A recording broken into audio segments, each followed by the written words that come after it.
नमस्कार, आप देख रहे हैं धा न्यूज और मैं हूं अभिषेक मिश्रा। क्या पार्टी बचाने के लिए पशुपति पारस भारतीय जनता पार्टी से दो दो हाथ करेंगे?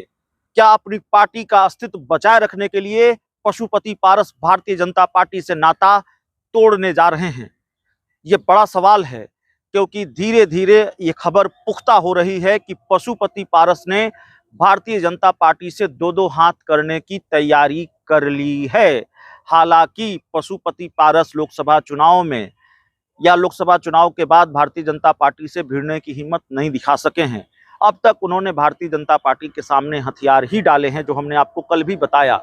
आज एक बार फिर पशुपति पारस की बात इसलिए कर रहे हैं क्योंकि हम आपको बताने जा रहे हैं बिहार के वरिष्ठ पत्रकार क्या सोचते हैं, बिहार के वरिष्ठ पत्रकार के पास क्या जानकारी है और क्या भारतीय जनता पार्टी और पशुपति पारस का रिश्ता अलग होने जा रहा है। देखिए, हम आपको बिहार के जाने माने पत्रकार अरुण पांडे का बयान सुनाएं। अरुण पांडे क्या कहते हैं वो हम आपको सुनाएं। उससे पहले आप जानते हैं, हमने आपको पहले भी बताया है कि पशुपति पारस भारतीय जनता पार्टी के साथ खेल करने के मूड में है। पशुपति पारस बीजेपी के साथ खेल करना चाहते हैं और उसकी तैयारी वो कर रहे हैं। पशुपति पारस तरारी विधानसभा उपचुनाव पर अपना उम्मीदवार उतार सकते हैं, जो बात हमने आपको बताई है। तो क्या भारतीय जनता पार्टी से पशुपति पारस का रिश्ता बिल्कुल अलग होने जा रहा है? बीजेपी से वो नाता तोड़ने जा रहे हैं और ये पशुपति पारस की मजबूरी है। पशुपति पारस को अपनी पार्टी का अस्तित्व बचाना है, अपनी पार्टी को बचाना है। और पशुपति पारस क्या बीजेपी को नुकसान पहुंचाएंगे? अगर वो लड़ते हैं तरारी का विधानसभा उपचुनाव तो बीजेपी को इसका खामियाजा उठाना पड़ेगा। ये अपने आप में सवाल है। बिहार के जाने माने पत्रकार अरुण पांडे सर क्या कह रहे हैं, जरा सुनिए।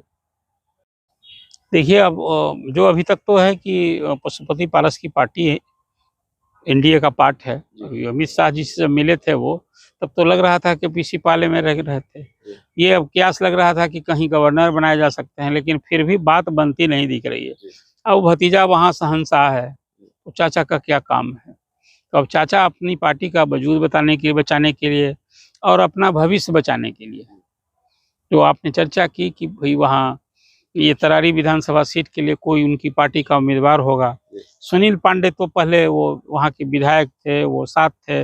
अब तो वो बीजेपी का दामन थाप चुके हैं। चर्चा है कि उनका सुपुत्र लड़ेगा और उधर माले का कोई कैंडिडेट होगा, जन स्वराज की पार्टी लड़ेगी कोई।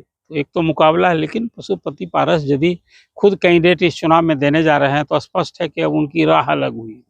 उन्होंने तो कोशिश की थी लोकसभा के चुनाव में राजद महागठबंधन के साथ जाने की, चर्चा थी हाजीपुर से चुनाव लड़ने की। वहाँ लालू प्रसाद ने कोई तरजीह नहीं दिया, बात नहीं बनी।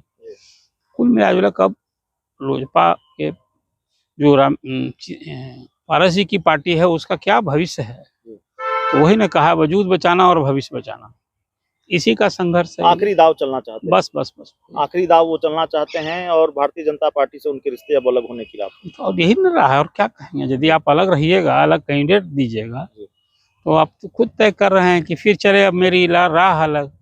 बिल्कुल एकला चलो। एकला चलने वाली पार्टी का भविष्य अभी तो बिहार में दो गठबंधन है अभी। एक तरफ एनडीए सत्तारूढ़ गठबंधन, दूसरा तरफ महागठबंधन। अब उसमें एक प्लेयर आ गए हैं नए, प्रशांत किशोर। पहले तो उन्हीं की बात हम लोग करते रहे हैं कि वो क्या जलवा रुतबा दिखाएंगे, कि भोटकटवा पार्टी बनेंगे, कि क्या करेंगे।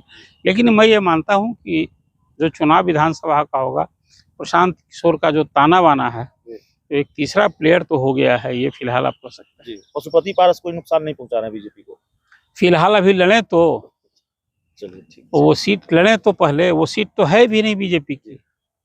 सीट तो माले की सीट है अभी, तो माले को हराना है पहले। अब बीजेपी को नहीं जीतने देना है, यही ना लड़ाई होगी पारस की।